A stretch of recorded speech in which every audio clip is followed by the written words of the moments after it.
bled in you. And I'm like, okay. So I've been shot, stung by hornets. Now I'm getting tested for AIDS. And then the doctor's like, hey, we might have to take your left leg because it's looking pretty bad. I'm like, all right, that's it. I'm like, listen, if I wake up, my left leg's going, I'm like, I'm beating your ass with it. And he's like, what is cannabis doing for you? Put some dog tags together, man.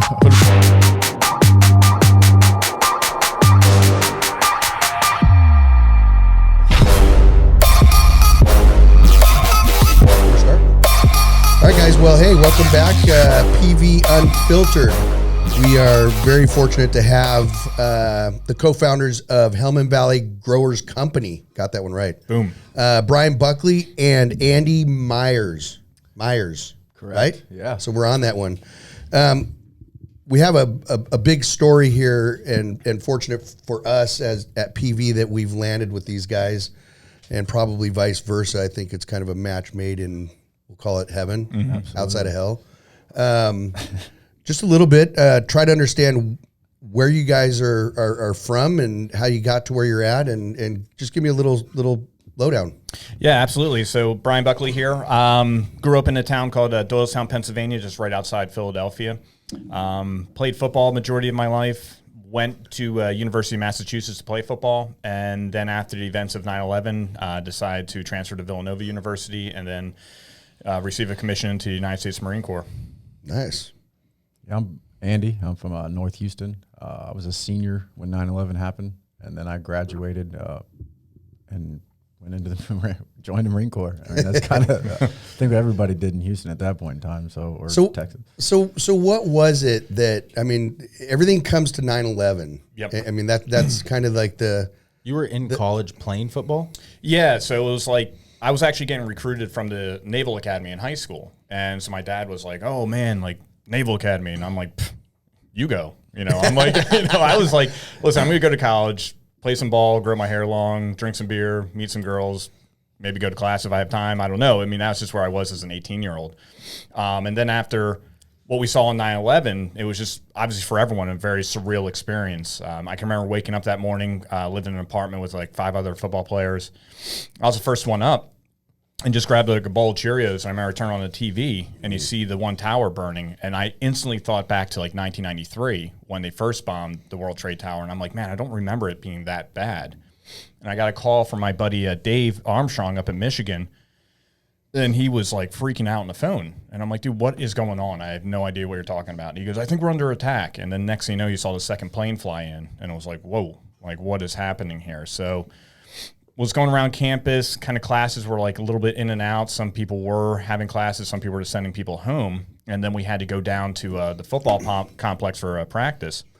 I'll never forget, jumped on a table to get my ankles taped up, and our trainer's like, Buck, I don't think we taped today. And we had like 3 big screen TVs in our locker room, and I think we had like 15 or 16 guys from New York on our team who were just a mess. I mean, They couldn't contact anyone.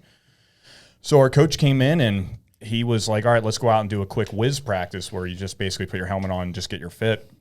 And one of the captains stood up and said, I don't think we practiced today. And he goes, that's fine. He's like, everyone go home. He's like, I'm pretty sure we're not going to play this week because the NFL commissioner said one of his biggest regrets was playing the weekend Kennedy was shot. He's like, so I just think they're going to probably call everything off. And he's like, just go home and tell everyone, call your loved ones and all that stuff. So we went out and got a couple cases of beer and just had CNN on like everyone else did and just kind of watching the events. And, like all the guys were kind of talking tough. Everyone wanted to get some revenge. And for me, it was, they were showing people were jumping out of the buildings at one point. And when I saw, there was one woman and she jumped out, and I'll never forget, she was holding down her dress. And I just kind of sat there and thought about like, everything's going on right now. And her best option, she thought, was I need to jump out of this building. Wow. But she did so in a way with like dignity that she ultimately knew she was going to die, but she was holding down her dress to die with dignity type of deal. And I was like, that's just America right there. So as corny as it sounds, I went into the bathroom, just kind of looked at myself in the mirror and said, it's time for you to go earn your citizenship. So in that set, I had in my mind I was going to do something. And, finished out the year, didn't really say anything to anyone. I was starting by the end of the year and went and informed my coaches, like, hey, I'm done. This is what I'm going to go do. What year of college was that? That was the 2001 season. So just in the winter of 2002, I went in and told them in the football office I was going to leave, and we started doing the transfer work to get me into Villanova and then do my applications to go the officer route. And originally, I wanted to fly planes for the Navy. And when I got to Villanova, they were called like the assistant military officer instructor, or assistant Marine officer instructor, and he was a gunnery sergeant who spent his entire year in entire time in reconnaissance as a Marine. And as we're working out and doing things, he's like, "You don't want to fly," and he's like, "You don't want to be in the Navy." He's like, "You got to come over here to the Marines and get on the ground and do some stuff." And I just started training that way. So I went from like 235 down to 185 to get ready to go to Officer Candidate School. Wow, what a great start, huh? Yeah, really uplifting, right? It's like, man, fired up. All right, so let's take a step back and because we're going to get into a bunch of this stuff. But let's talk about how Hellman Valley was brought into this company. Like, how did this form? And we'll kind of go retro because I want to hear about the company, and then we'll go back on everything that brought it to this point. No, for sure. When I left the military, I transitioned, and I was working for an ed tech firm, and I was running a part of Southern California for higher education. And, it was kind of weird. It was probably for like a year or so I just couldn't watch the news because of like guys going to war and all that stuff, and I just kind of felt like I wasn't there anymore. It was just kind of a weird feeling. But then as I started seeing more about what was going on with the suicide epidemic and the opioid epidemic, we just started thinking, like, is there something we can do? So really the first move we did was we started up a nonprofit called Bowder Brothers Foundation, and we help out veterans transition, and it's like a 3-tier approach of a personal, medical, and economic. So personal side, it's kind of like a big brother, big sister type deal where we'll help you transition, just kind of be there to give you some advice. Medical-wise, we help out VA disability claims, make sure the vets get what they deserve. If vets are suffering from opiate, alcohol, or PTS, or all of the above, we have treatment facilities we can send them to. And then we were looking on the economic side and finding job placement for them. And, talking with Andy more, and, we had all of us had a rough go in Helmand. It was just a really volatile area in Afghanistan. Yeah, we'll get into that. Yeah, and Andy just told me one week, we were just talking, I'm like, "Andy, you're looking good, like, what's going on?" And he's like, "You know what, I gave up a fifth of Jack for a joint." And I was kind of like, in the military, you don't even think about that stuff. And you're like, "What are you talking about?" And he started saying it. So I was like, well, maybe we can do some stuff on medical cannabis research. So we started looking into it. We're talking to some people in Congress and kind of seeing, like, what are the needs? Like, how can we push this across the goal line? And they're like, we need data, and it needs to be through American doctors. So if you guys can figure it out, God bless you. So we started looking more into it. We thought we had a viable solution, and that's when we wanted to make a for-profit company called Hellman Valley Growers Company. And nice. The reason why we called it Hellman Valley Growers Company is in our unit, when you eliminate a member of the Taliban, you become part of the Hellman Valley Gun Club, and you get a tattoo on you. And we really wanted to focus this on the veterans. Well, let's see the tattoo. Yeah, check it out. I got one, and Andy's got a couple himself. Bang, nice. Bang. And so we just literally threw HVGC up on a wall. It's kind of scary how quickly it came to us. And we're like, well, Hellman Valley Growers Company. We all kind of looked at each other and laughed. Like it's meant to be. Yeah, we're like, all right, let's go brief the boys because, the HVGC thing. And we talked with them, and they were like, dude, that not only do we love it, but when we get out, can we get a job with you guys? You didn't have any issues with the name? No, we went. So the way MARSOC started, there was an original company that went downrange first, and those guys were the ones that were in the Hellman for the first time. I think it was 06, 07, something around there. And when they came back, they were kind of the plank owners. You're the first ones from first to go out there. So we went to most all of them, and a lot of them were, Det 1 guys who were the pilot unit. We went and talked to even those guys, and we're just like, hey, what do you guys think? And we're not going to get mad if you say no, but we want to just ask. And we'd been there with most of them anyways, and it was pretty much unanimous. You know what I mean? Everyone. That's awesome. No one had anything bad to say, and they were happy that we were going to help that. So that was kind of the big push. Yep. How many people are part of that? The Hellman Valley Gun Club. Boy, since 07 till like 15. Yeah. I mean, what would be a guess of how many people are? Well, I would say maybe like 300. There's not even that. Oh, many. So it's maybe less. Many. No, I mean, there's only 2,500 Raiders. We're kind of like the new kids on the block, so there's not many of us. So yeah, it's kind of a select club, and we're not really doing much in Afghanistan right now, and kind of HVGC thing kind of ended, and a lot of the guys now are starting to get out.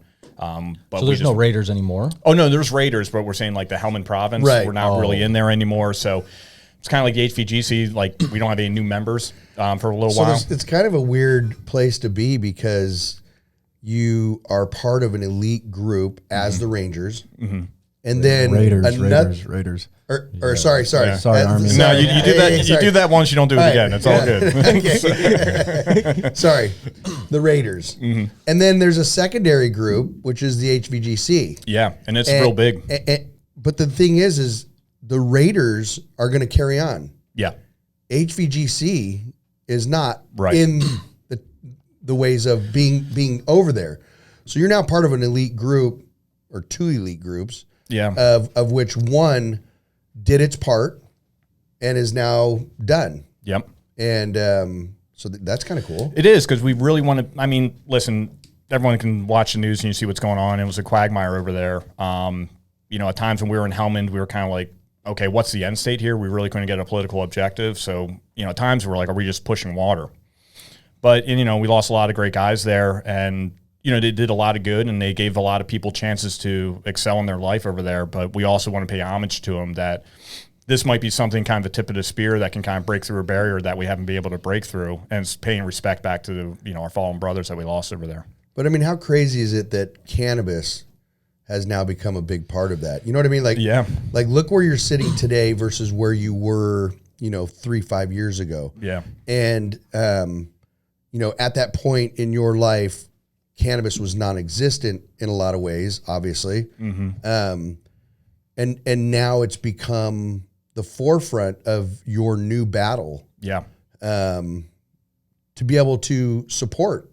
Yep. Not just HVGC and not just Raiders, but in general, anybody in the military. Absolutely. So definitely it's a call to arms. So and we definitely want to kind of gear it to the veterans, and that's why we have a veteran feel to our company. It's not by mistake. It's like these are the ones that are really dealing with some of the big issues that's very prevalent to our nation right now. And like I said, we want to be that tip of the spear and hopefully push that through. Yeah, and I mean, I think on our part for PV, I think the big thing for us was the sincerity. You know, to see, because we've had opportunities and we've sat at the table with other people and other groups that don't have the best intentions. Sure. And to sit with you guys and now, ironically, share an office. Yeah. You know, Yeah, no, right? Just still not sure how the hell that happened. We have our ways, man. I know. It's like, Influence this is a really operations. weird thing. But I mean, the fact of the matter is that we're really stoked to be a part of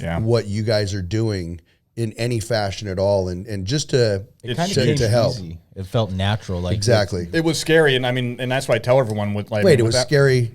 What, just joining how, with us? just how like it came together so quick. Oh, I mean, okay. it's like you know, I kept saying we were like playing bumper bowling. You know, we were just kind of hitting everything, and I'm like, God, I hope we have enough momentum at the end to knock down the pin. You know, we were going every which way. Yeah. And then when we came in with you guys on the React side, and we just told you like, hey, we got this idea called Helmand Valley Growers Company, and you guys kind of were like, And then as we got into it, you're like, all right, this is what we're going to do, and slapped the table. I was like, holy heck. And like, I called all the guys. I'm like, here's the deal. And they're like, no way. And that doesn't happen often. No. I can tell you with myself and Cody, we don't usually, when one of us makes a call or both of us at the same time like that, it's a done deal. Yeah. Most of the time, 99% of the time, that doesn't happen. Yeah. We will kind of excuse the whole thing, and we'll sit down and talk about it. And at that point, we're not overanalyzing, but we're just, you know, I don't know. It's just a really weird thing, but we literally did this straight at the room. Yeah. At the table at that time.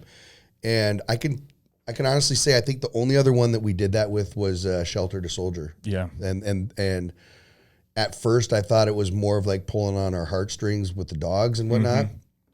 But as we got further along in that conversation as well, we just knew like immediately that we were going to be a part of it. Yeah. And it didn't matter at that point. No, anyways, so go on. I want to know more about what you guys are doing, and then we'll get into where you're at now. Yeah. So the big thing that we're doing now is, you know, obviously right now we're launching our recreational brand. We ran a bunch of models of how can we do this on the medical side, and it just wouldn't work.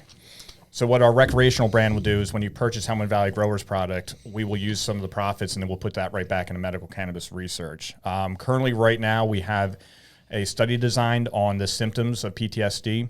Working through that, just had a call with a Niametic last night. We're just kind of finalizing a couple of numbers. So let's talk really quick, Niametic. Yeah. Let's go into that because most people don't know. Absolutely. So Niametic is based out of Israel. They've been open, I think, for around like about 15 years or so, and they came over to the United States about 2 years ago. And in 2017, I was up at a UCLA Cannabis Symposium, and I was just out in the lobby, and I met this guy named Alon Blot, who runs Niametic USA, and Alon is from Israel, served in the Israeli Defense Forces, and just kind of told him about what we wanted to do, and he loved it right away. So he's like, let's see how we can make this work. And we just kind of were going together, trying to figure out how we could do this, start getting some funding for it. And then with them, we put the design in because, let's be honest, everyone knows the Israelis are decades ahead of everyone. Way ahead. So what they're pretty much doing is they'll come in and they'll bring the nurses in from Israel and their doctors, and they got all the protocols down and procedures. And we're going to have a set of American doctors essentially like bird dogging them, just kind of watching what they're doing, observing and writing down things. And that's where our institutional review board comes from. And why the IRB is so important is that we can actually print in medical journals our findings, and that would be the data that we can use to go back to Congress and say, okay, you gave us our homework, now, here it is. Really quick. Like, look what you're talking about. Yeah. Now, isn't it funny that you guys are the ones at the forefront of this? Yeah, right? Like, scary, huh? Now, don't get me wrong. If I was going into this shit, that would be, but now look at it truthfully. Like, you don't have any crazy background of science with any of this. I mean, no. He's a football player. No, I'm very good at managing talent. I kind of get out of the way, just to make sure everyone's running their lane. I think I did the plant science. I did the sustainable ag degree, so I got a little bit of that. This is a smart guy. It was the smartest guy at the table. After the fact, I didn't do it prior to because I was running and gunning, having fun. But I mean, that's what I'm getting at, and I, just to interrupt you because it's crazy when you look at this, because usually somebody like this is a big corporate thing, and there's so much structure behind it and whatnot. But this is, once again, you guys are the people that if you're going into that shit, that I want to be behind you guys. You know what I mean? Yeah, that's where I want to be. Yeah. But now we're looking at this now in a whole different realm of what's going on in your life and everybody else's life. And now you are going into the shit again. Yeah. And now I can say it's pretty cool because we're behind you guys. Yep. You know what I mean? Absolutely. So it's kind of exciting, and we fall off really easy on the excitement level. Cody does more than I do, but that's the truth. Yeah. And I think we've always been searching for the next things, you know what I mean? Even though, as we're growing, PV and React and all this stuff that we're doing, there's always need for more on our part. And it's not about taking, it's about giving. And that we've found to be true on our part. So now partnering with you guys, we get to be behind you guys to go through this stuff. And if we were jumping out of a helicopter, I would feel so comfortable in that position. No, I mean, I'd still be shitting my pants. I would be shitting my pants with you. Right. So it's all good. But I'd have a next level of safety that I would feel versus, somebody else. It goes both ways though, because when we jump and hit the ground, someone's got to get us and pick us up, or we're walking home. So I get it. Someone to have your back and be like, "Yo, when you hit the ground in the DZ, we're there to get you." Because you guys put trust in us too. Yeah, absolutely. That, this is the right path to go down, and neither of us have went down it. So yeah, and I think it's a great thing for us because we're super. I mean, it may not look like it, but we're super excited about this. This is fun. It's exciting, and it's a challenge.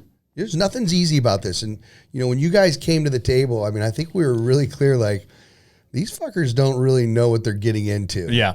But then I also understood, like, they didn't really know what they were getting into 90% of their time, It's true. And that, I think, is a big advantage for you guys. It's dedication. Yeah, it's dedication. Whatever it is you're doing, it's dedication. Yeah, and it's kind of like we thrive in chaos. We're cool with that. I would sit in the hallways. I'd see you guys walking around. I'd be like, you know what? It's probably going to be another week, and I'm not going to see these guys again. Honestly. Yeah. I mean, mentally, I would say, you know what? Everybody typically falls off, because there's so much to do. I mean, even because it's cannabis, people think it's just a quick and easy, and it's not. And I think the mentality you guys had coming into this was similar to that. but you were up for the challenge when we sat and said, you guys are a long ways out. Yeah. I know you guys think you're going to launch a cart here in the next 3 weeks. Yeah. No, you're 6-7 months and, totally. and on that. And then seeing, as you walked around, I still don't know how you ended up with an office in here, but I mean, you just offered me a set of keys this morning too. I mean, it just happens. It kind of goes, you say something and I look you square in the eyes and go, challenge accepted. Right. It's almost like you try, okay. Very No, well. but we're so used to that not being the case, and the follow through in this industry is minimal at most. Yeah. And so when you get into that point, I'm completely impressed, honestly, because what you guys are doing, most people can't do. Yeah, and and haven't done. I agree. I mean, we just look at this as bigger than any of us. We kind of have our own little elite group here. Yeah, right. There you go. No, We have to figure out what we're going to call it. yeah. No, we'll come up with a cool name. But like I said, it's like the mission's bigger than anyone in this room. Yeah. I mean, it has to get done. Yeah. And someone's had to do it. And like you said, some people, the intestinal fortitude was just too much. They're like, listen, no way, I need to make a quick buck or stuff like that. We haven't been paid in like 3 years, and that's fine because we know at the end we're going to do something good here. And my goal in life is not to work. I'm not working right now. I mean, I worked in my ed tech firm. When I was in the military, I didn't work. I look at it like I have a profession. Right. And there's a difference there. Knowing what we know about that part of it, let's go back to kind of bring in the Hellman Valley. Yeah. Give me what your experiences were and the goods and the bads. Yeah. It's definitely, to say the least, an interesting place. One of our guys that I served with. First of all, where is it? Yeah, so the Helmand province is in southwest Afghanistan. So it borders, it's just north of Pakistan. The reason why it's such an important area is they literally have the Helmand River Valley in there, which is like their major water source. And water is power out in that. And if you think about it, in the deserts and all that stuff, water is where it's at. And if I asked you to draw a picture of the Helmand River Valley, there's no way you would, because it's like a triple canopy jungle. Helmand River Valley? Yeah, so we call it the green zone. And it's like a triple canopy jungle. And then you're looking up at like snow-capped mountains. So it's like super surreal. And the reason why it was so important for the Taliban was they would come up, we call fighting season. So they kind of go in the winter and they stay in a different country and they come up and they make the farmers start throwing out the poppy seeds, and then they cultivate it into heroin, then they tax them, and that's how they fuel their insurgency. So it was just such an important area for them that we wanted to go in there and try to take that away from them, but it was a lot more complicated than just like, hey, burn down the poppy fields. Well, now you're taking away jobs from all these people and you just created a ton more Taliban. So, at one point they're like, oh, teach them how to grow rice. Do you know how freaking hard it is to grow rice? Yeah. It's like, I mean, in the desert. Yeah, these farmers are like, I can just literally take this. It's called weed. I can literally throw these seeds out there and they grow. So they don't have to think anything about it. So those were some of the difficult parts, but that's why it was so heavily contested. And we really, it was like kind of almost like their capital out there, I'd say, in Afghanistan. And there was a lot of bad guys in there, and we just wanted to take the fight to them. And that's why we ended up in Helmand. Yeah. So, I mean, give me a scenario. Like how did things take place there? I mean, I'm just trying to get Helmand a nice place? I mean, aesthetically, it's beautiful. I mean, you go from the mountains to a barren, not a barren desert. You're not looking like. Is there like a city there? Is there? It is. There's a. Not in the sense you think of a skyrise and stuff. I mean, they're mud huts and stuff, but they've been there for centuries. You know what I mean? It's not something that they constructed and then had to reconstruct 15 years later, like our roads and stuff here. That stuff's been there since the British were there. Yeah, like their huts like can survive a nuclear winter. I mean, they are the strongest things ever. Like they've been there since Alexander the Great was there. I mean, it's crazy. And it really is. I wish I had a picture, but it's gorgeous when the poppy comes to bloom. I mean, it's something that if the area wasn't so war-torn, you want to travel there and hike and soak that in. So our goal there was just to take the oppressors out and let the people live free. But how do you do that with a complex situation like Bryan said? So you're between a rock and a hard place, right? And you're there to do the righteous thing and to help the oppressed. That's what we're there for. And it's a tough mission. And like you said, it's a mindset. So we take that mindset here to PV and teamed up with you guys with y'all's mindset, and together. I mean, you can be as strong and as bad as you want, but if you're mentally weak, where's that going to get you in life? So, I mean, I have to ask because it's what I do. Have you guys been wounded? Is there anything? Yeah, I got lit up July 12th. Lit up. So see, we have another parallel there. Yeah. So your type of lit up versus our type of lit up. You know, getting lit up at PV. Yeah. Absolutely. See, we have similarities there. Yeah, there you go, right? Yeah, we were doing a mission. It was this area called Caligas, which was really like their capital. You know, we even heard the Taliban as we were making insert. They were kind of like, why are these guys coming here? Like, what are they thinking? And then, I mean, we came in under fire on insert, and then it was just game on. And so when you say that, how many people, you know, if we call it a hop, right? Mm-hmm. There you go. How many people were on that? Like, what was that like? Or, you know, because I'm envisioning, you know, like a 150, 200 people, or is it a smaller? It's probably about 100. So the way what we were doing over there, our mission was we were partnered up with the 7th Afghan National Army Special Forces Battalion. So we're there to train them up and get them going, but we would also take them out on what we called commando raids, and we'd go after high-value individuals that were Taliban members, or we would go help out some of our village stability platforms, which had other Marine Raiders or Navy SEALs or Army Special Forces teams. And these guys are all garbed up in traditional dress, bearded out, doing everything from helping them build a well to like standing up a police force and trying to just give them some stuff so they can stand on their own. Huge support. Yeah, so and every now and then it'll be like, hey, we need to make a checkpoint here. Can the commandos come in and just kind of fight the Taliban for us? Because the Taliban love to fight us. I mean, I give them respect. I think the vision that we have, I think the vision that we have, and what a lot of people have, is that all you guys do is go in there and just blow shit up and you know, make a mess and then, you know, leave.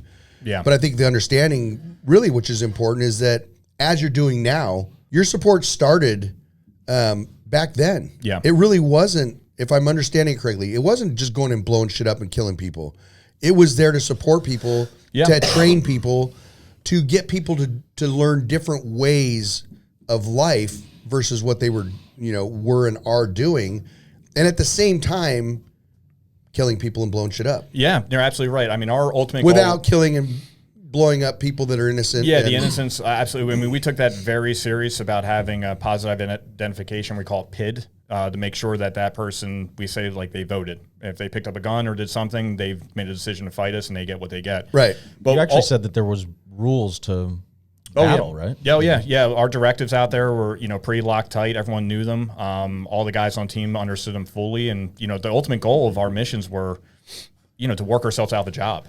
No, but I mean rules like within both sides. Like you couldn't battle in certain times of the day, and those were more unwritten. Yeah, they were kind of unwritten, but we kind of knew how you respect each other. Yeah, I mean, they do a call to prayer 5 times a day, and they're all very serious about that. And like I said, we had Afghans with us, and they're all Muslims, and they wouldn't start doing their prayer times, and we let them do what they had to do. I mean, it was just out of respect. No, it's just crazy. Respect. We knew. No, I get it. It's just crazy. It's like in the middle of this chaos. It's like in the middle of the fight. Okay, sorry guys, hold on, we gotta pray. Yeah, I got to turn to a Mecca here for a minute. I'll be right back. So, it was all good. It was almost one of those times where you could be staring at each other and it's respect, and we understand your religious beliefs, and I respect everything. It's not we're not over there fighting about it.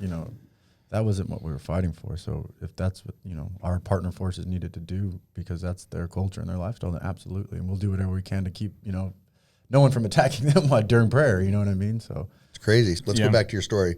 Yeah. So we went to Caligas, and like I said, we came in under fire. And you just kind of knew, like, all right, we're earning our stories on this one. Like, these guys are going to be here to fight. And we were just swapping casualties back and forth for a couple days. Oh. And, we were at one point, it was just during the daytime.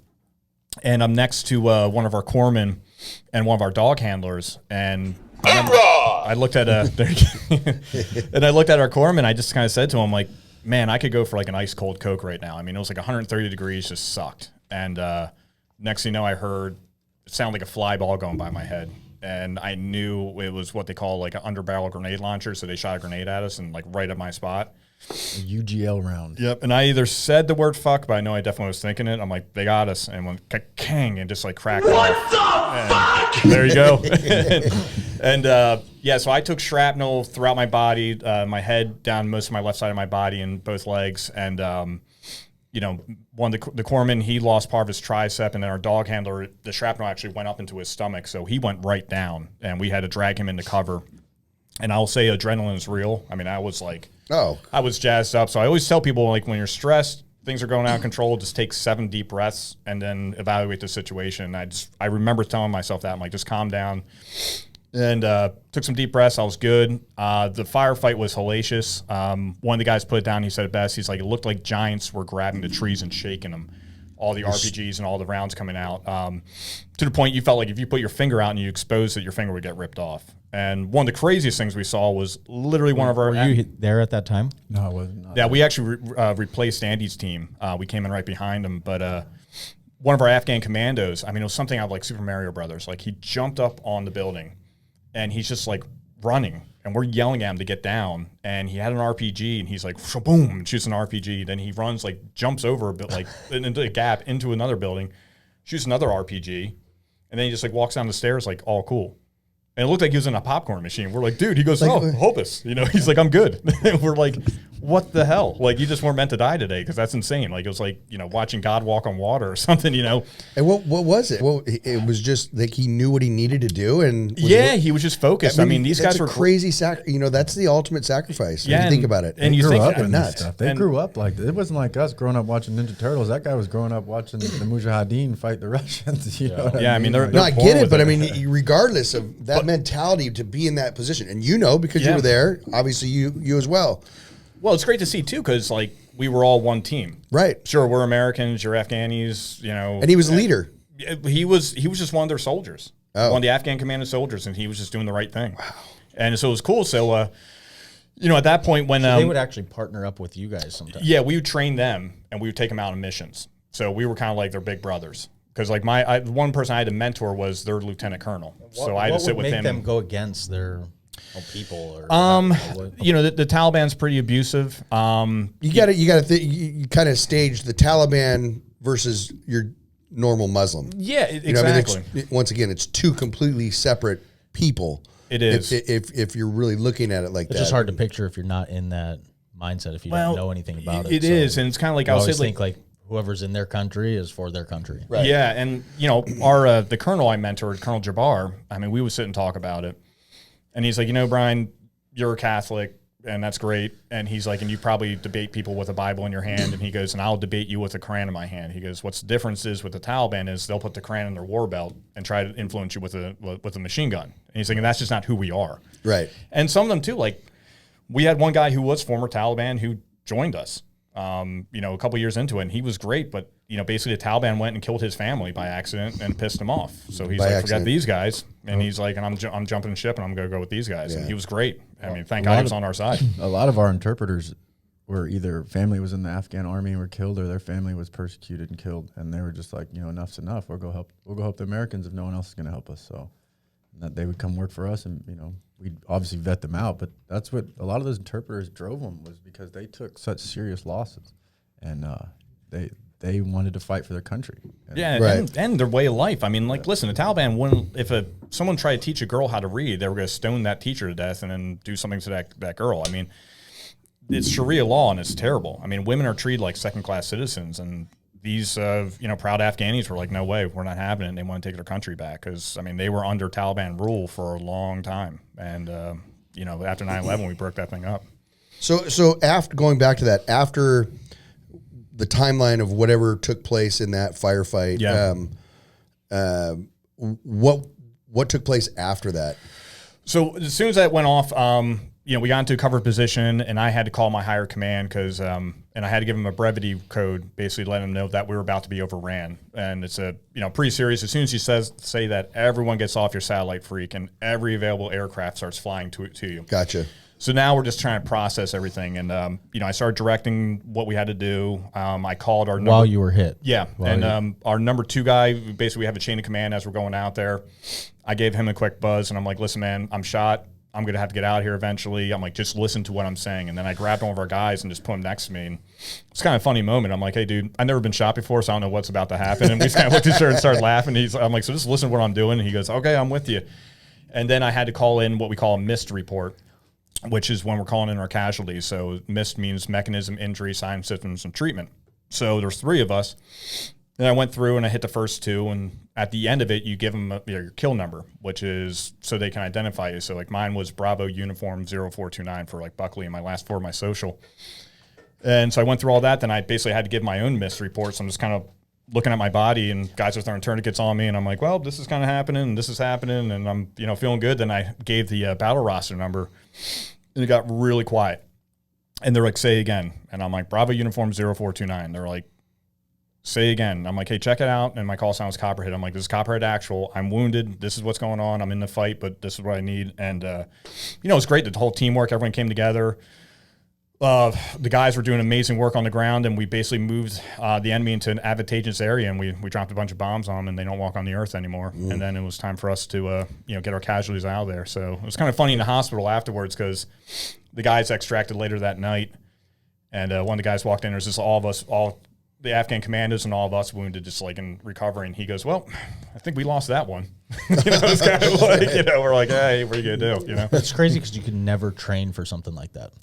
Yeah, you train the best you can, and until you're in the arena, that's like I always tell people, you can't hide from the man who you are in war. It's going to come out. Yeah. And if you're not meant for this, we're going to find out real quick.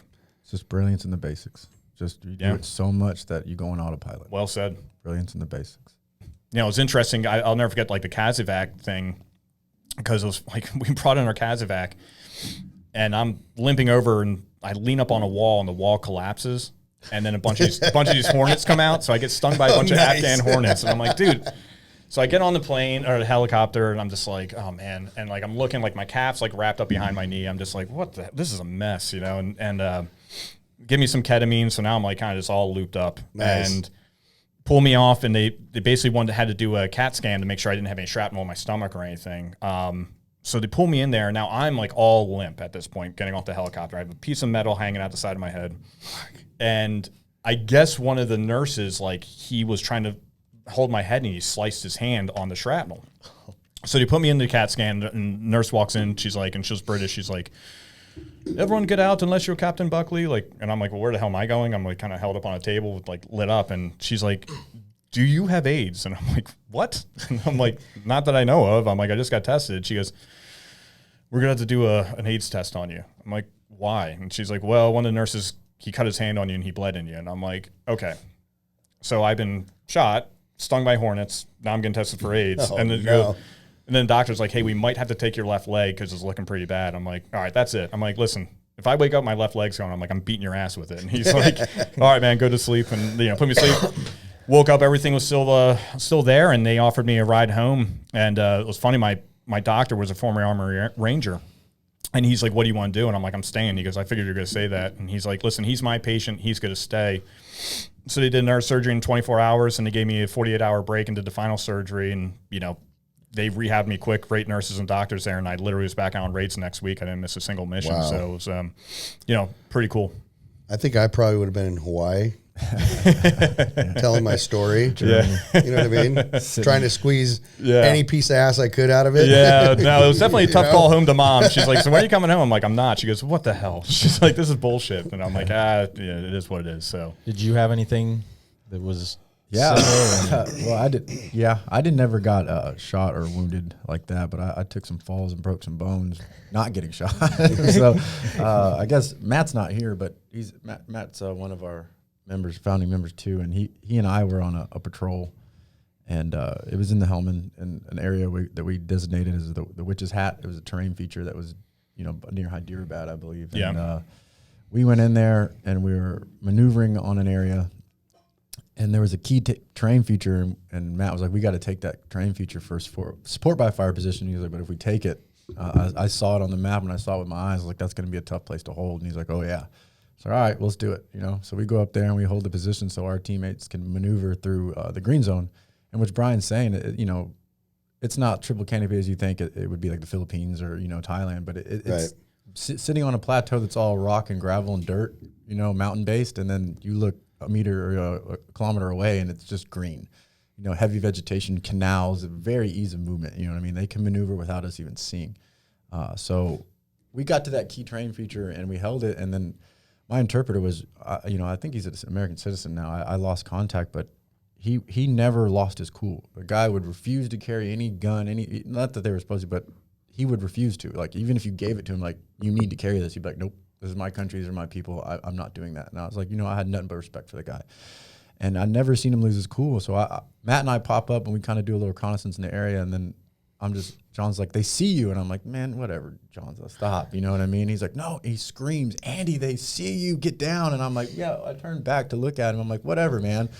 And just an RPG misses my head by like, I could see the numbers on it, the Russian numbers on the damn thing. My helmet flies to the side. I'm on my back. I get up and sprint. And Matt and I sprint to cover and concealment, and where the vehicle was parked. And we jump in the truck and we just look at each other and we just start laughing, because literally 360 degree, well, not literally because they didn't shoot from behind us, but 180 in front of us, it was ting, ting, beep, beep, beep. We couldn't lift our heads. I couldn't get low enough in the dirt. Like, I was digging with my mouth to try to get lower. And then all of a sudden one of our crew serve weapons opens up, and you could just hear, we're like, oh, Jesus, thank you. And that break and thing, we got up and sprinted and got behind cover again and returned fire. But we just sat there for the next 5 minutes, just laughed. And people are, what'd you do? I was like, I laughed. Matt and I are just sitting there giggling, like, what else do you want me to do? I mean, do you think it was, laugh more of the fact that, hey, what just happened and we're still alive? Well, I think more, versus more, this was at the end of the deployment. So, and this was my first, mind you, Marine Corps was new at this. This was my first special operations deployment. So how many years in? I was probably 8. MARSOC didn't start until I was already 4 or 5 years in the military. So, we were probably about 8 years in. I was probably about 8 years in. And so how many did you do total? I did a little under 12. Reason I didn't finish 12 is I did an extension my last one, and it didn't take me up to the actual 4 years. It was only like 3 years. So that's why that did that. But that was an interesting day. I mean, it's just a story in the Helmand Valley. It's like a Tuesday.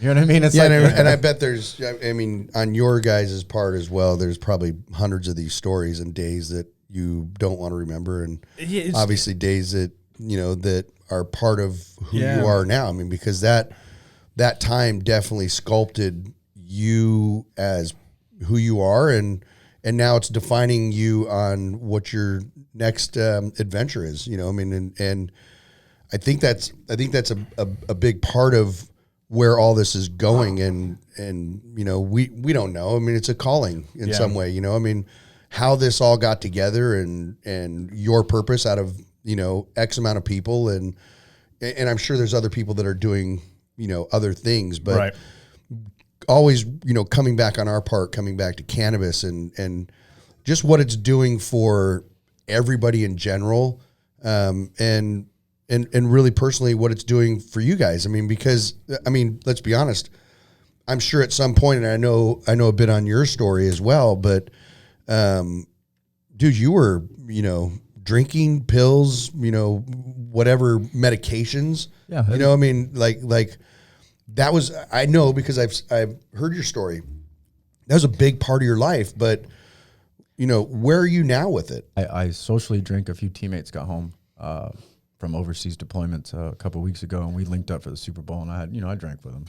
I can't drink like I used to. It took me 3 days to get over it. But, the pills were, all prescribed. Nothing. No, that's what I mean. I never had to go to the streets or anything. I've had 4 surgeries. I completely reconstructed my left wrist, tendon grafts, the whole work. And I was on a lot of pain medication. I was on pain medication that wasn't even cut with Tylenol anymore. I was getting straight oxy, straight heavy. I mean, this is big stuff, and very, very highly addictive. I never knew what addiction was. I never had an addictive personality. I smoked cigarettes. I cold turkey dipping after like 10 years. Just stopped because after I got out of the military. What do you say about that? Well, I don't dip on the weekends. I got this under control. I don't dip around the kids. You guys just get the full brunt of my dipness we while get here. it. Yeah, so I try to get as much in as I can. I'm surprised you don't have one in right now. Oh no, he spit it out right before coming in I'm here. professional. This is serious work here, guys. Come on now. But it gets a hold of you, and you don't. The adage is what you never know until you walk in a man or woman's shoes. What they've been through. Like you look at someone who's like, I'm a former addict or something.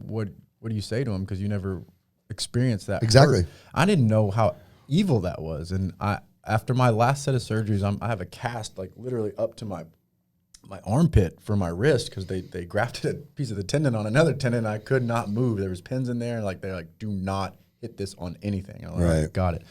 So I'm sitting there and I don't like the pills. They're constant, you know, they beat your guts up. So I don't take it. I was like, I'm feeling better.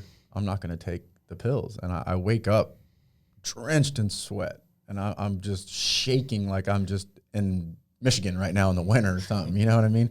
And I'm like, what the fuck's going on with me? And a couple days go by, I'm like, I'm starting to get frustrated because I've never been like beat like this. Never. I mean, I have my ass beat, I box and stuff, you know what I mean? Right. But I've never been mentally whooped like this. And I was like, geez, I'm tougher than this. So I remember I got out of bed and I crawled to the bathroom because we had tile floor and I was getting hot. So I laid on the tile floor, then I got freezing cold. So I got back up and then I was like, Jesus. So I'm in the bathroom. And all this time, you're not supposed to be messing with that arm. No, I'm not supposed to be messing with the arm. I'm dry heaving and I'm like, I punch the wall and I break the drywall and my girlfriend's like, what are you doing?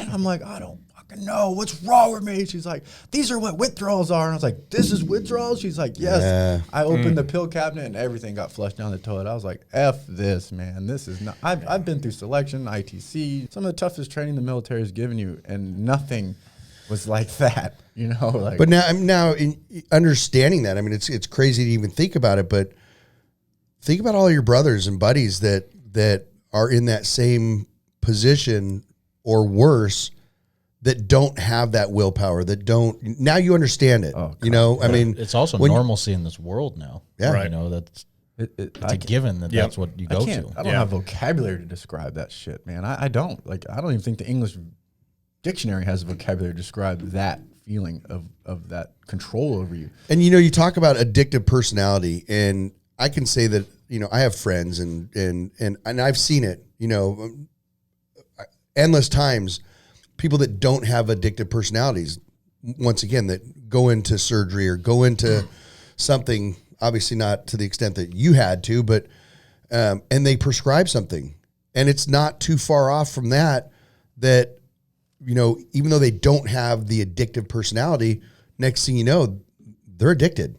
Yeah. So, you know, and I could say that, you know, to be true even inside, you know, with some of my family.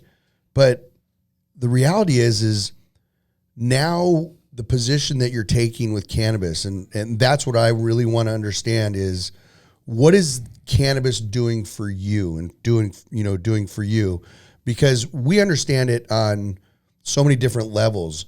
But when you take something like this where PTSD is, you know, 15 years ago, it was just an acronym, you know what I mean?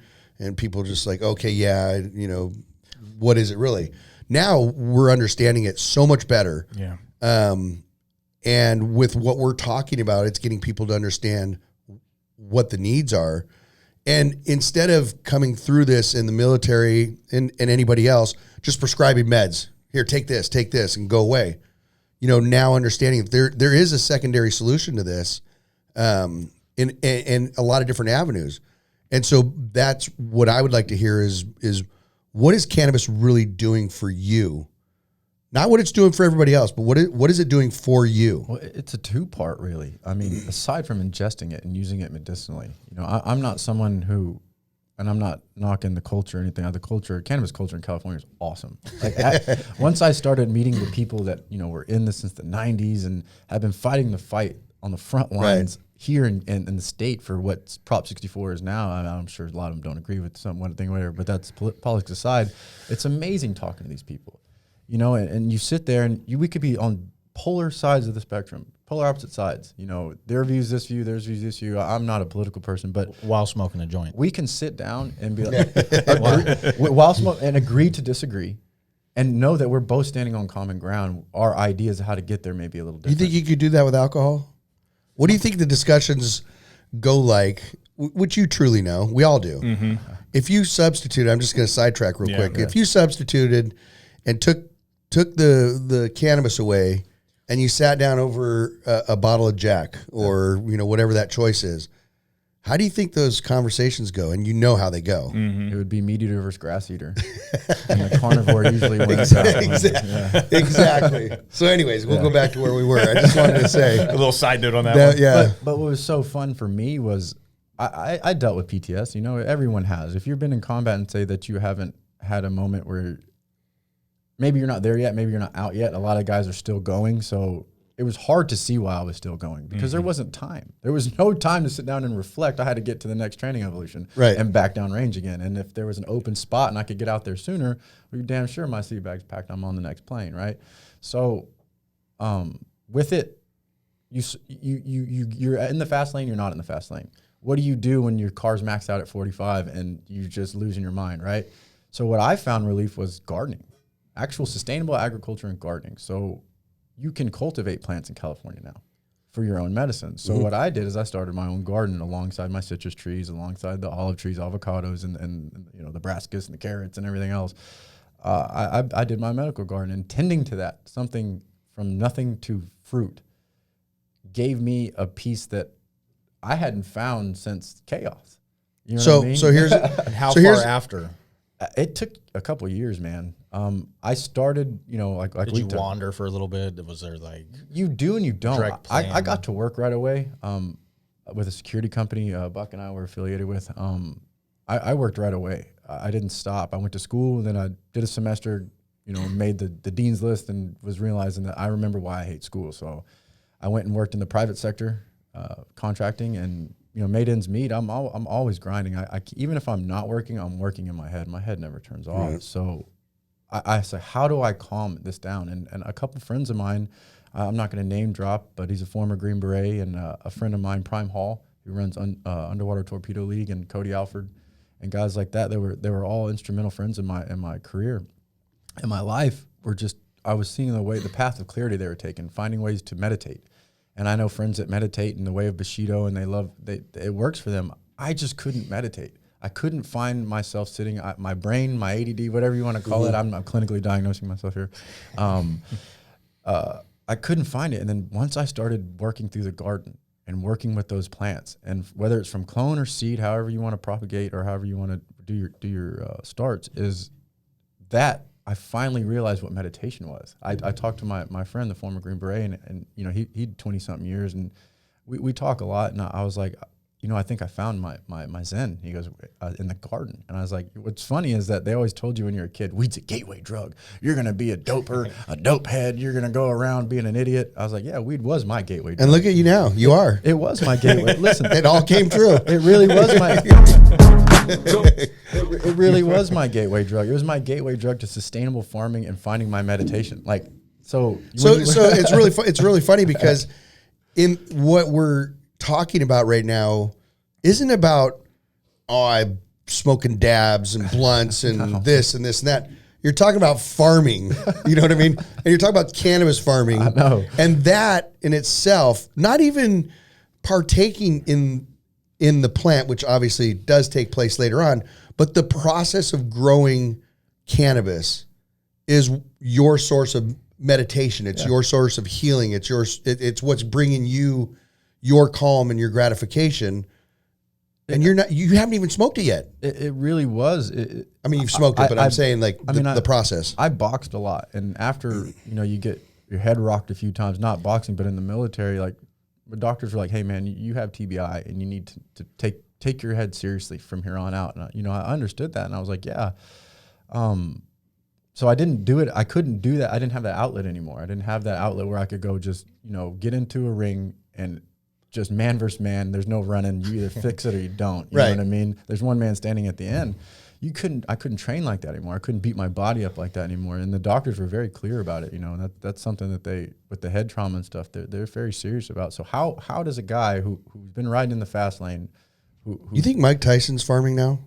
I see all the stuff on the internet with him and his farm. No, I mean, I know he has a Tyson Ranch, but does he actually? But I mean, do you think that he looks peaceful now? I mean, do you think he's finding? I know he did a big thing on DMT. Yeah. But do you think that he?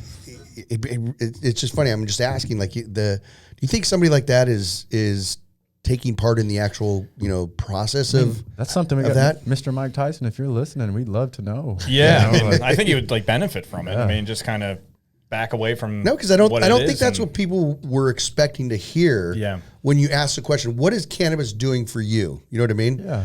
And you come off with, oh yeah, I mean I grow it, and that's my favorite thing. Is but you that grow it process. also next to the vegetables you eat. Yeah. You know, It's part of my biodynamic ecosystem. Right. It's part of life. It was here before us. It'll be here long after us. So. I think just most people are not expecting that. You know what I mean? Yeah. Especially some kid from Texas. Because I guarantee you, I guarantee you, this guy here is not growing. No, there would be a famine. I guarantee you, we're all starving in his backyard. Yes. I'd like to But think trouble. I also guarantee you that we're all really high in his backyard. Yeah, I mean, did you we'll grow still up win. using it? I didn't like late high school, Like being in Texas and all that, or? not adolescently. Actually, I got arrested for it. Believe it or not, and it's a waiver, and it's it's on my record, and they still let you in the military. I got arrested for I think it was 0.03 grams of cannabis, and in Houston we would smoke 0.03. In Houston we would. What would that look like? Like a blunt or something. That's what it was. Yeah, So it was the That's like blunt. a roach or there was whatever. it was. I mean, it's like a blunt. Check it out. It's a roach of a blunt. Yeah, It was It's ridiculous. and It's not even a roach of a blunt. No, I mean, it's a roach of a roach. Can't you just stomp on that and let me go? That's the funny part of this all was this is Texas, obviously, in the late 90s, early 2000s, and it was in my ashtray. And if you guys know about... Sorry, I'm watching. Yeah. I'm watching our guy back here. Our critiquing. Tommy's he's got a board up here with all the things that we should not be doing. So... I'm calling bullshit on his Corman stats because he just told me to stop drinking water. Yeah. What's that all about? That's all you guys do is like drink some water and take Tylenol. Everything else will be fine. Hey, Doc, I broke my hand. Take Tylenol and drink some water. You're good. No, Like, all right. in his case, it's take Tylenol, don't drink any water. Yeah, right. Change your socks. My liver. Change your socks. So, But anyways, and we'll also let it be known that we do have our guy in the background back here, Tommy, which is a vet as well. And I know that Very motivated vet, clearly. and I know you guys have a saying because he is Navy. Yeah. And we are the Marine Corps is a department of the Navy, but we are the men's department. We'll go ahead and cut that one out. Yeah, that will be edited. No, anyways, so it's these things. This is what's fun about doing this, and not just the fact of where we are in our lives with cannabis and whatnot, but it's more so now to be able to have a platform like this that we can talk to you guys, and we're extremely fortunate that we're partners. Yeah, vice so versa. we get done with this and we turn around and we go back into what we're doing. We're all in the same building and having fun doing it. But I think the bigger part is to really understand where everybody's at and what cannabis is doing for them, and really to see the diversity across the board, where you have two people sitting here that have been in some, amazing situations that, you can sit here at the table and be alive and be, the head of what you're doing. Yeah.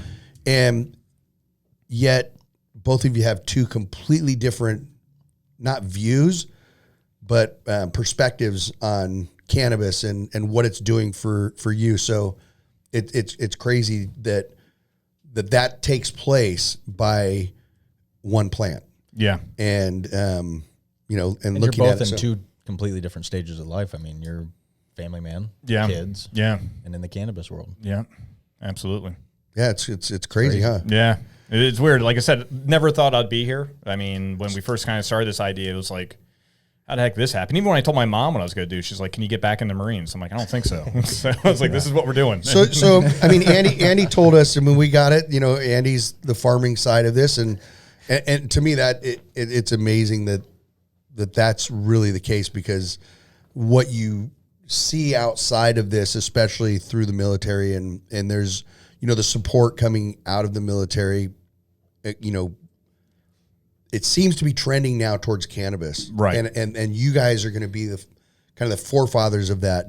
Like this is your HVGC is now what you're doing. Yep. It's like a third, of one of your accolades, and so now I want to hear like your cannabis side of it. What does it do for you? I mean, because this is it's a way of life. Yeah. Yeah, absolutely. This isn't like just, I'm going to wake up this weekend, I'm going to get stoned and do my thing. Like people, what I think people need to understand is that this is what is helping you not even on a daily basis. Yeah. It's hourly. You know, it's what It's part of my routine. Right. I mean, it's literally like, you know, to what like Andy and I were speaking about before with the alcohol. I mean, I just could not sleep at night. Ambient just did not work. It actually would make me more hyper, and it's terrible. And you start spiraling when you're just not getting that sleep every night. Yeah. And you know, after when like, you know, talking with Andy, and then when we started getting into this, I'm like, well, let me go try some, and it started working with my sleep. And now I'm kind of at the point where I can start dialing some stuff where, you know, I'll go before, you know, kids are down, all that stuff. I'll go take 3 hits off my vape pen about an hour before I go to bed. And Platinum Vape, of course. Yes, absolutely. Yes. And then I want to know. and then, you know, like once I'm getting ready to go back down, I'll probably take 2 more hits, and that's perfect for me. And now I'll just sleep throughout the night. If I have to go up and go to the bathroom, I can come back and go to bed. I'm not sitting there watching Sports Center for 2 hours, and then 5 o'clock hits, and you're kind of stressing out because you didn't sleep, and you got to get on with your day.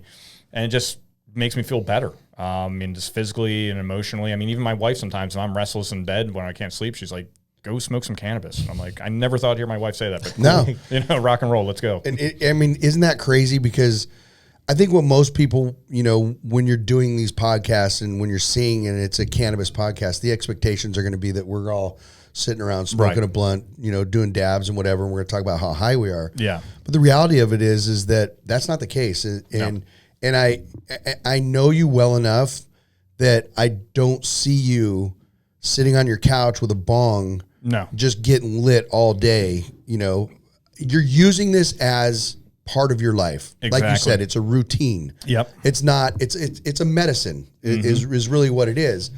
And it's not an altered medicine. You're using it for what it is, and what it's doing for you and everybody else is that it's helping you through your day.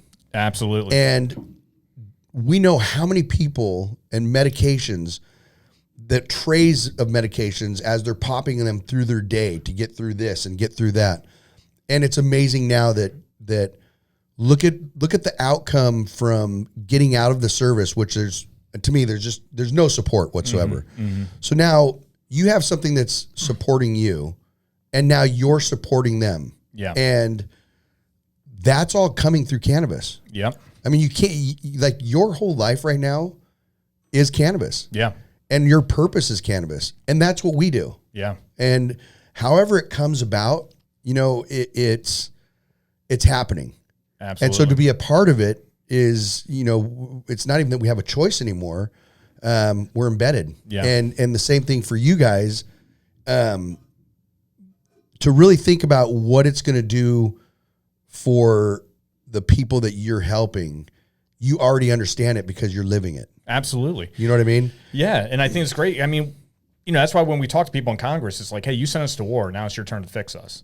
And we're not knocking the VA. The VA has what they have. Right. I mean, it's which is a mess. There's only so much they can do. There's only so much. And that's what I'm saying. And people bitch and moan about the VA. And I'm just so over it with some groups where I'm like, hey, enough. You're asking these people to hit a home run without having a baseball bat. And what Helmand Valley Growers Company is going to be, we're going to be that baseball bat. We'll knock the thing out of the fucking park. Right. I mean, it's this period. We will show the data. It works. And we're trying to do it the right way. I mean, we're going to be doing microdosing. And understanding you guys are the data. Yeah. That makes it so much easier than standing outside talking about, I think this is what it does. Right. You know what I mean?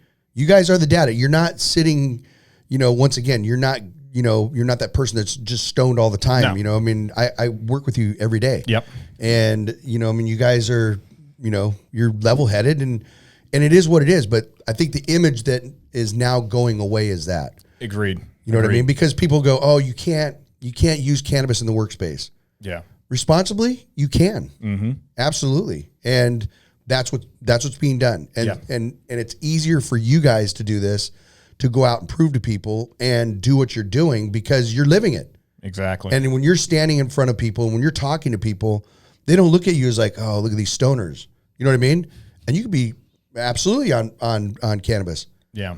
So that's a big part. It's funny when you have an event or something you're at that's a non-cannabis event, and you hear someone say, well, you dopers and this and that and the other, and you have an intelligent conversation with them. And as the conversation ends, I like to tell them, by the way, I'm under the influence of marijuana the whole conversation. And right. They're just like flabbergasted that, oh my God, I talked to a doper. It's like, we had a great conversation until I told you I use marijuana. But I think the downside to that is that the stigma that we have all built on cannabis, we're all guilty of it. When you have, the cannabis cups and all the other things that go on, where all people see from the outside is people with, 4-foot blunts walking around, hippies cool, doing their by the thing. way. Yeah. No, it is. Blunts are It is. tight. And there's nothing wrong with, but the problem is that that's the association. You can have all the concerts and festivals and people are drunk and doing Molly and doing everything they want.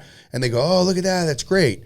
But on the cannabis side, it's like that you're already set as a stoner. You can have a guy, we have guys that work here that go to raves and they go to festivals and, and they do that. They're not looked at as a raver. Yeah, right. You know what I mean? Exactly. And the downside is that when you say, "Oh, I'm an advocate for cannabis," or "I work in the cannabis space," they're like, "Oh, you're a fucking stoner." Right. But that's truly not. We built that stigma by having, what we have in the parties and whatnot, and it's fine. Now it's turning. That's where we're at in this stage, and I think what a great place for you guys to be doing what you're doing. Yep. And where this is all going. You know what I mean? Yes. Completely excited. And even I would say in the past 3 years, you've just seen kind of the paradigm shift where I think there was a lot of like closet case smokers who were very successful individuals. Oh, yeah. Listen, they're starting to come out like, oh, okay, I've done it too. And it's no longer, I'm getting this for my friend. No, I did You know what I inhale. mean? Yeah. We did inhale, all of us. Yeah, right. Multiple times. Exactly. But I even see like family members back in Pennsylvania, they're going out to get their medical cards. It's just like, well, no, I'm starting to believe in what this can do. And these are older, the generation above us where they were the ones growing up through reefer madness. And they're like, well, maybe there is something. Heck, you even had Newt Gingrich say at one point, he goes, if a doctor ran to the Amazon, came out with a cannabis plant, they'll be getting Nobel Prizes left and right because we don't even know the full potential of this plant. Hence, we need the research. Yeah. So I think it's going to be a real exciting time here in the next, could be four years or so, depending on how things go. But we're in the beginning of, people, a whole other subject, where cannabis is at and where it's going. And right. But we've been doing this since 2011. And Cody and I have gone through, you always say you've gone through everything. And I think we've really gone through pretty much everything you can to this point as far as cannabis goes in every aspect of it. For sure. And I know that the people were always like, oh man, I should have got into it then. I should have got, and I've always said, no, it hasn't even started. Like it literally hasn't started. And I think right now it's starting. Yeah. In a weird way, most people would be like, oh, there's companies going out of business.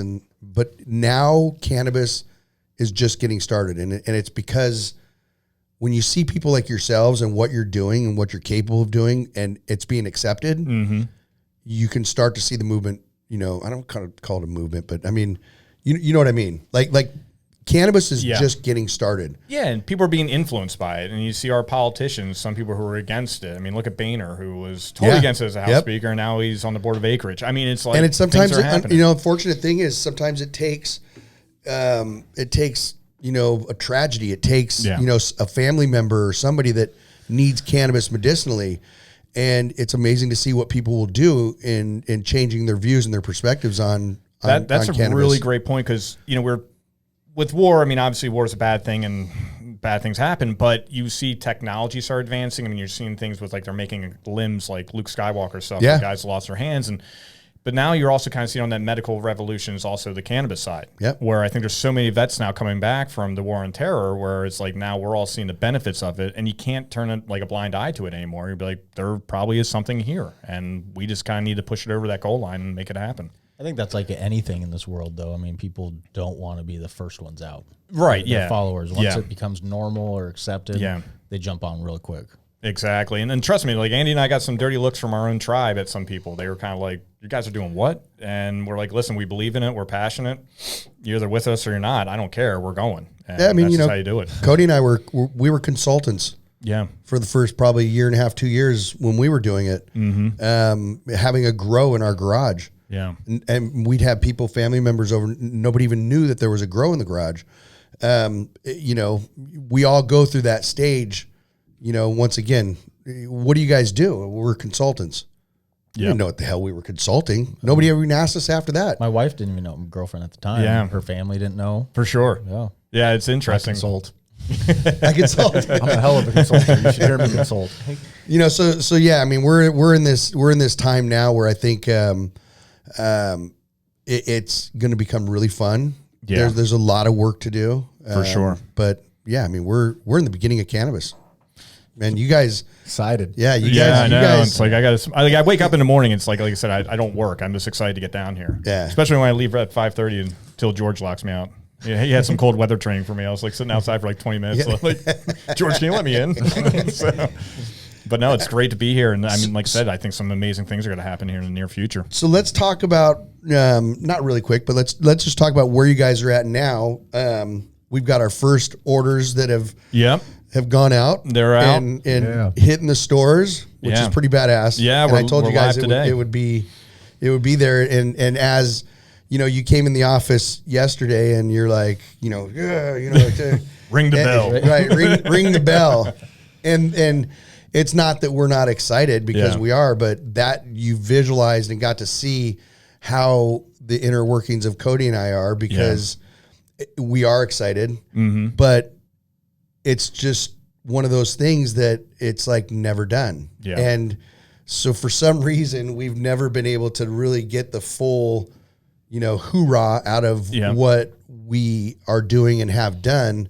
We just, when we got our first license, we kind of sat down there and went, okay, like, what are we supposed to be feeling right now? Yeah. You know what I mean? And it was like, we kind of just said, all right, well, so anyways, what we're talking about, it was like, It's probably similar to like what you guys went through, and you kind of become numb until you have time to reflect. Yeah. You're in what we call the fast lane. You're in it. You're moving. You said it because up until just this last year, we never let anybody really know who owned the company, and so we haven't said too much about who we are and where we come from and all that. And once we got our PR company on board, they were like, you guys have to tell your story. Right. So this past year, we've been doing a lot of interviews and we've been doing a lot of storytelling. And honestly, for me, it's crazy because it's almost therapeutic and that I get to understand what we've done. Because, like, I'm sure there's the same thing with you and what you had gone through where you reflect back later on and go, what have I done? You know what I mean? And maybe not in the greatest ways, but in this case for us, as I'm telling people, going through these interviews, which you're fortunate to have now too. We didn't then, but to really understand what it is that we've done. Yeah. And so sometimes I get that like, wow, like this is really. It's always cool to look back at your milestone. Yeah. Like where you're like, hey, we've know actually what I mean? accomplished a lot and we didn't realize it. And to even be here right now with Yep. all the companies and everything that's going on, it's crazy. Absolutely. No, it's always important. Yeah, it's like sometimes he's like, take that break and whatever. They say the flowers stop or- and smell the roses. You know what I mean? do that. And I think this being that this is not the first venture in life for most of us. We're all grown men here. I think we need to, as adults, though, here do step back once in a while and just realize, look, this is where we're at. This is what we've done. Yeah. Not a whole year of doing that, but maybe like a couple days off. Just kind of go. That's out. the reason that we're going to the Bahamas this You know week. what I mean? Bam. And nice. we need to, and that's something I'd tell myself and anybody else who asks me through life experiences. Literally stop. Just stop for a minute and just go out. Put your phone in somewhere else. Go outside. Apologize. I hit the table, so he's gonna get me for that. Yeah. And just if it's a joint, if it's fresh air, if it's whatever it Having is, a beer. A beer is awesome. Yeah. You know what I mean? Just We all of us- can't be anti-alcohol. You know what I No, mean? hell And no. that's, I mean, that's the other side I of just this. can't do the hangovers anymore. No, I'm yeah, I I like like- alcohol. Nobody can deal with the hangovers. Father Time's undefeated. I mean, I think you get to that point where Oh, yeah. enjoying a beer really means enjoying a beer versus back in the day where it was Let's get enjoying a drunk. beer was like, 64 bottle caps in your pocket, Yeah. and I do the this same shit. thing. And I'm fortunate, I'm fortunate that I'm in this with my son and my other son and daughter as well that run our Michigan. And now, having my grandkids, literally next door, sometimes I find myself even on his doorstep going like, look, just, fucking relax a little bit. Look at what you have, You know, look at these kids, and because I went through this, you know, outside of cannabis, and I didn't do that. You know what I mean? I did in some ways, but not the ways that I should have at that time. And you know, and now being in that position, I could say, hey, listen, as you guys know, the fight will be there tomorrow. Yep. So no matter what you do, there's nothing more important than, you know, when you get home and your kids are there and you can just kind of boom, set that off and go enjoy that time, because otherwise the way things are nowadays, you're on your phone 24 hours. You know what I mean? Oh, you could work forever. Right. I mean, eventually it's got to be like, stop. You literally could work and forever. Just and Elon Musk is going to make that happen, by the way. Wow, you know, fantastic. He's going after his tunnel system in LA is completed. Oh, I mean, you know, he's you know, there's a whole big thing that you should watch on Hey, Joe he smoked Rogan. a joint. Yeah. Spliff. Oh yeah. Good for you, Elon. Yeah. So no, I mean, I think it's amazing on that part. And so back into the stores. So got these the carts launched. Yeah. And I think you're getting a great reception. Yeah. Yeah, it's been cool. And it is kind of funny because you got in a store that we can't get in. Yeah. Well, like you said, you wonder how I have an office here. You know, it's like we do things. So look, once again, I mean, we're helping each other in those ways because, you know, that's what this is. It's a whole, you know, it's a team thing. Yeah, we're all in this together for sure. I mean, And- I look at it as a big family right here. That's a good point, though, the teamwork. I mean, because you talk about these accolades downrange and what we did and what we did, not I did, not you did. Yeah. We collectively. And that Yep. goes from everyone who was watching an ISR feed to support, to the guys on the ground, to the guys that came back and helped to serve chow. Yeah. You know what I mean? Without without all of it, there's nothing. Exactly. So you brought up a great point. This is a team, and it happened like this. I don't even know how it happened. Next day, Buck's like, "Hey, come down here. Check We have it an out." office." And I I'm don't like, either. It's really funny because I was we were literally Yeah, you know, Cody and I are he was- bullshitting in the office. He's like, "Yeah, dude, you need to get an office here." I'm like, "All right," and we just walked around. He goes, "How about here?" I'm like, "Done." I'm like, "See you Monday." So, And it was all good. in the meantime, you're always, you know, we're always looking at who we can get out of the office. You know what I mean? No, you're right. And we're really big on that team side of it. Yeah. And, you know, the downside is a lot of people have used that as, you know, kind of their speech, you know, or whatever, or we're team. And then the guy goes and jumps in his Lamborghini and tells everybody to kiss his ass and, you know what I mean? And work more, you know what I mean? Stay longer, whatever it is. You know, on our part, we back up what we say, and For sure. and we believe in a 5-day work week. We don't believe that you know, people should be working weekends, and don't get me wrong, it happens, Of course. but we also believe that there isn't a person that works in this company that we could do without, Right. and none of this happens without every single person that works in this company. Until they start to believe that, you know, without them here, Yeah, then that's a whole. That's when people start leaving. Yeah. But in true belief that, you know, you don't realize this, but when you really look at things, I mean, just something simple as a dishwashing. You know what I mean? You don't realize how important that person's job is to production and to what's going on.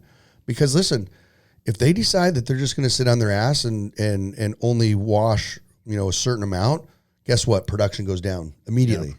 So it's important really to always remember the person that's packing the carts, the person Absolutely.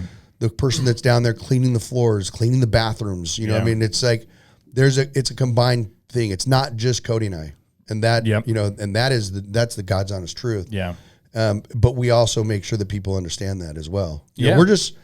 we're just the guys up here that are driving this thing, you know. Exactly. And sometimes the direction might not be the right one, but fuck, somebody's got to do it. You know what I By mean? example, you guys have And- a great open door policy. I mean, that's something you don't see a lot of places. You get a briefing, and then, you know, the head man in charge goes and shuts the door, and then he's gone for the rest of the day, like you said. Like the open door policy here, I feel like you can speak to anybody at any time. Yep. And continue this machine moving forward. Well, we expect it on both sides, you know, just like when I first met you. I came walking in and sat down and started Put some dog tags together, man. Put them to work. He's helping me with Good the job, lanyards. Andy. It's not every day that the owner of your company sits down and helps you build lanyards. For, you know what I'm saying? So, It's a therapeutic time. You know, you're just kind of putting those things together.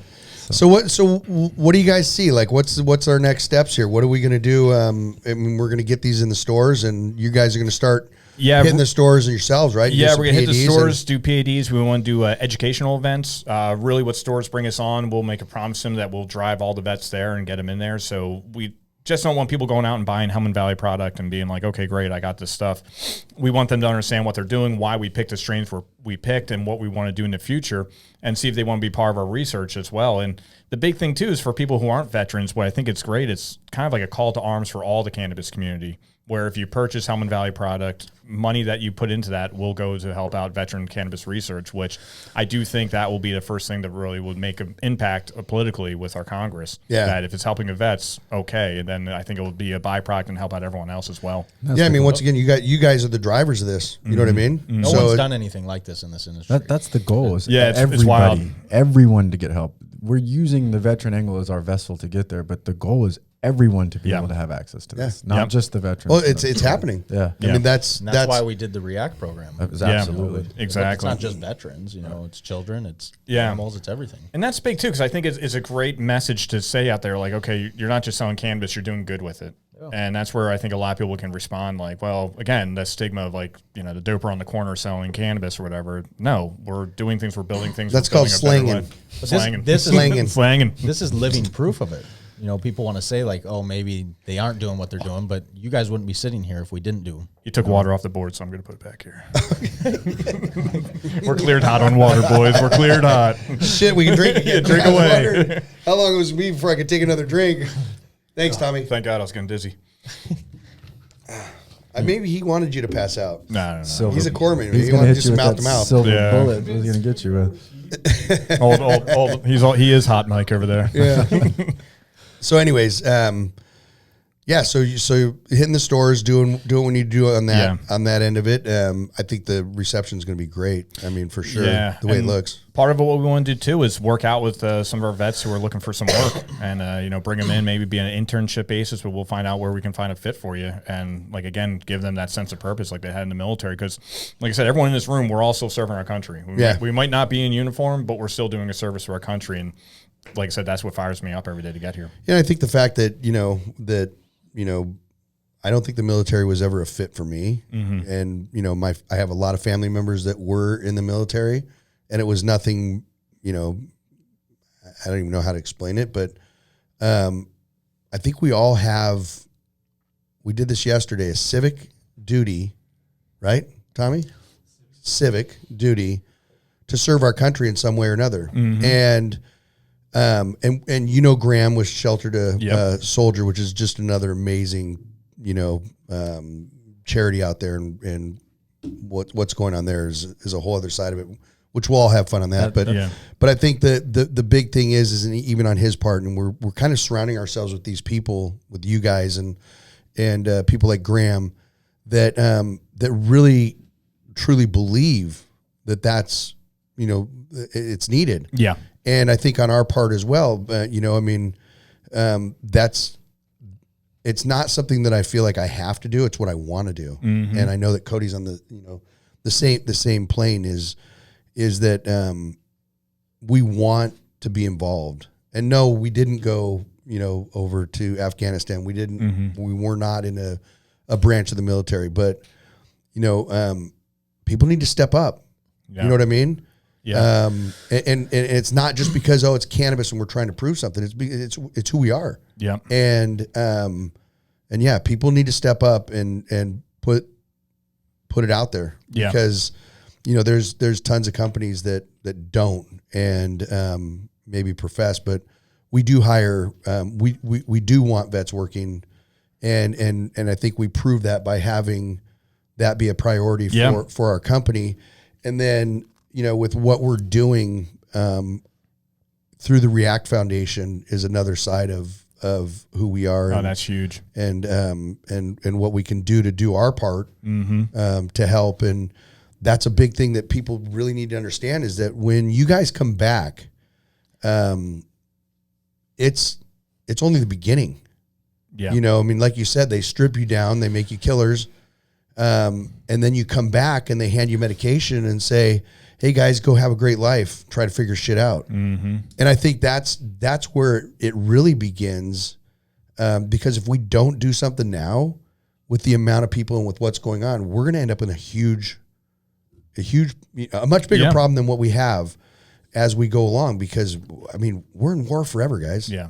This isn't like, back in the day when you had World War I, World War II, which were horrible, and war's horrible in itself, but we're in war forever. Yeah, this war. So this isn't like Vietnam, where okay, we're gonna have X amount of soldiers come back and then everybody's gonna be better. And no, this is continuing. It's never ending. And so something like the Hellman Valley Growers is a huge support line on getting people as they come off the plane, if we want to call it that, and is saying, hey, in our way, this is what we can do to help, and this is what's working for us, and we are you 5 years ago. Exactly. Exactly. That's a big thing, and that getting into the multi-state too. Yeah, absolutely. Every state we're in, bringing this program and bringing the awareness. It'll be great too, because with that being said, it's like guys who might be at Camp Pendleton, well, they're from Michigan or they're from Oklahoma, and maybe they want to go home, and it's like, well, now over there, a family member, we can give them an opportunity. Like, hey, you don't have to stay in California for the rest of your life. There's other options to do other things. So, exactly, and even on that now, you can also look forward to getting to people in some way that say, hey, you know what, I'm out in a year. You know what I mean? I want to get started now with what I can do. Yeah. What is my life going to look like when I get out, in a year? That's a program that may come into play, with you guys in some way to say, let's start reaching out to people that are, within that, year of getting out and say, we can work with you now so that when you do get out, you already have an avenue versus getting off that plane and just having that blank look going, okay, I've got a wife, kids, mortgage, whatever it is. How am I going to do this? Yeah. And they're going to have a path mentally, to be able to understand how they're going to cope with what they've dealt with. Mm-hmm. And then also kind of that, I think that will branch out into other areas that they're going to help them in all the other facets that they need. No, 100%. Well said. I mean, that's it in a nutshell right there. I think it's just giving them hope and giving them options and letting them know, like, hey, you're not alone. We've all been there. We all went through it. We've all experienced some demons, and we just want to kind of get ahead of it before you have to go through some of the hiccups that we had. Right. And here's an opportunity for you. Yeah, it's amazing. So, I don't know if you guys have anything else that you want to. I just want to. We can go on for hours. Yeah, by the we way, could. I can talk. I can literally talk. No, both you and Cody, man, bottom of our hearts, thank you, because we wouldn't be here without you guys, clearly. And you guys are giving us a chance to make this a reality. And like I said, this is all one team here, so we're just honored to be here every day. So thank you. Yeah, it is. It's awesome. I mean, we're gonna have some fun here. Absolutely, for sure. That's the goal. That is the goal, and to grow. Absolutely. Right? Yes, please. So, no, I guess that's it. Then we're gonna wrap this one up. It's definitely not the last one. No, for sure. We're gonna be doing a lot. I think this table needs to get a lot bigger, to be honest with you. And the room we'll just blame Tommy for that. Needs to get he's more concerned about drinking water than table size. So okay, so yeah, we're gonna wrap this thing up. PV Unfiltered. Want to appreciate and thank you guys for everything that you've done and what you're doing and continuing to do. Yeah, so like and subscribe on YouTube, and we will have full podcasts on SoundCloud and Spotify and anywhere else Tommy can get us. Thanks. Right on. Thank you. Cheers. Thank you.